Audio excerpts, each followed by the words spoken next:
स्वतःच्या शेतात ऊस उभा ठेवून देखील या ठिकाणी ते आता सर्व शेतकऱ्यांसाठी उभे आहेत. काय परिस्थिती, या कुठलं वाहन आलं होतं का, कुठला मालक आला होता का या ठिकाणी वाहन, की आमचं जाऊ द्या म्हणून जी कालच्या रात्री परिस्थिती होती? आजपर्यंत आज एकही वाहन इथून गेलेलं नाही आणि इथं मालक सध्या कुणी आणखीन आलेलं नाही किंवा आमचं वाहन जाऊ द्या म्हणून आम्ही इथंच आहेत. आम्ही 6 वाजल्यापासून काल काहीतरी कदम नावाच्या वाहन मालकासोबत काहीतरी आंदोलनकर्त्याची काहीतरी बाचाबाची झाली असं समजतंय, काल किंवा आज काय?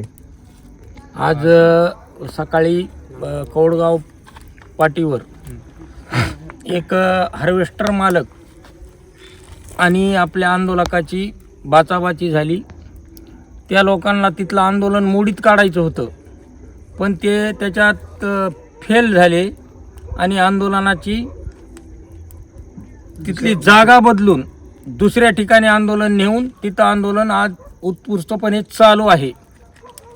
शेतकऱ्यांमध्ये कुठेतरी फूट पाडायची अशी ऊस उत्पादक शेतकरी जे असतील किंवा वाहतूक ठेकेदार असतील त्यांना पुढे करून कुठेतरी दबाव तंत्राचा वापर कोणी करतंय असं वाटतं? कारखानदार हो, 100%. आज माजलगावमध्ये तसा प्रकार घडला, पण ते प्रकार सध्या तिथल्या शेतकरी युवा संघर्ष समितीनं हाणून पाडला आणि तिथल्या छत्रपती सहकारी साखर कारखान्याचा ऊस पुरवठा अधिकाऱ्याच्या गाडीची हवा आंदोलकांनी सोडून दिली आणि त्यांची दडपशाही तिथंच मोडीत काढली.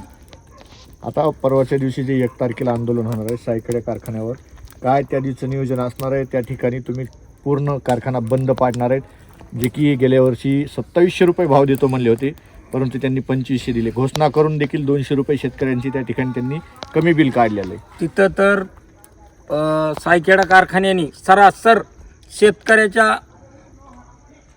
200 रुपयाला, इतर कारखान्याप्रमाणे 200 रुपयाला बाकीच्या कारखान्याने 2700 रुपये भाव दिला, पण त्यांनी सायखेडा कारखान्याने 2700 देऊ म्हणून 2500वरच शेतकऱ्याची बोलवण केली आणि उद्याच्या 1 तारखेला भूतो न भविष्य असं आंदोलन सायखेडा कारखान्यावर 100% होणार आहे.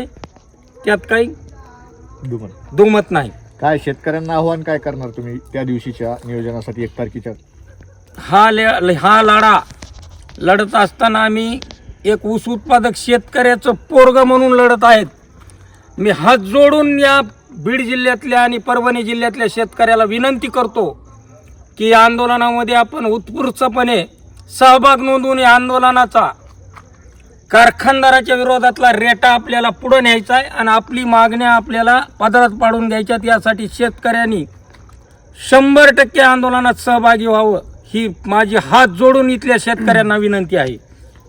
काय सांगाल? या ठिकाणी तुम्ही आज घरदार सोडून रात्री अपरात्री या ठिकाणी तुम्ही जागता पहारा देत आहेत, काय परिस्थिती या ठिकाणची? नाही, आज तर सांगायचं म्हणजे शेतकऱ्यांची पहिली मागणी आहे किंवा आम्हाला पहिला हप्ता 3000 रुपये टनानं भेटला पाहिजे आणि 4000 रुपये आमची अशी शेतकऱ्यांची मागणी आहे. तर आतापर्यंत कोणत्या कारखान्यानं ते जाहीर केलेलं नाही, देतो मिटिंग ही चालू होता. तर आम्ही पहिला हप्ता 3000 रुपये प्रति टन घेतल्याशिवाय हे आंदोलन आम्ही माघार घेणार नाही.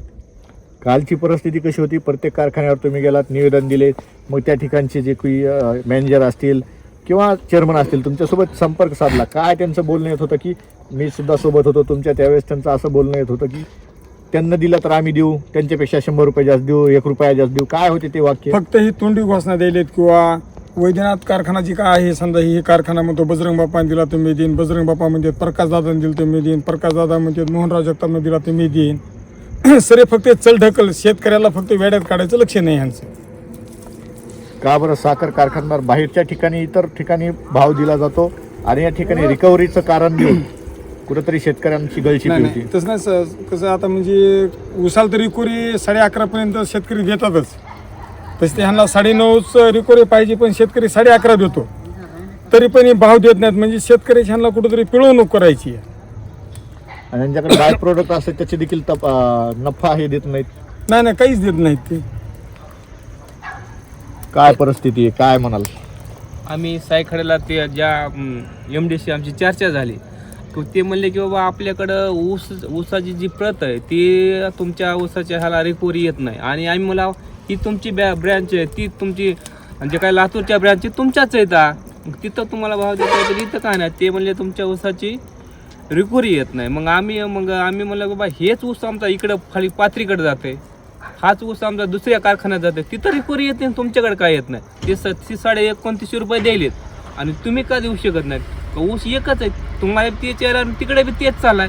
त्यावेळेस ते म्हणले आमचं काय ना मॅनेजमेंट बघत. म्हणजे हे सगळे उडवाउडीचे उत्तर आहेत. रिकव्हरी येते, सगळे येते, फक्त शेतकऱ्याला कळत नाही असा त्यांचा भास आहे. पण आता शेतकरी हुशार झालेला आहे आणि त्यांना नक्कीच भाव द्यावा लागेल आणि भाव दिल्याशिवाय आम्ही हे आंदोलन सोडणार आहे. शेतकरी एकजुटीचा विजय असो. शेतकरी एकजुटीचा विजय असो. शेतकऱ्याच्या ऊसाला 4,000 रुपये भाव मिळालाच पाहिजे. मिळालाच पाहिजे, मिळालाच पाहिजे. शेतकऱ्याच्या ऊसाला 4,000 रुपये प्रति टन भाव मिळालाच पाहिजे. मिळालाच पाहिजे, मिळालाच पाहिजे. शेतकरी एकजुटीचा विजय असो. शेतकरी एकजुटीचा विजय असो.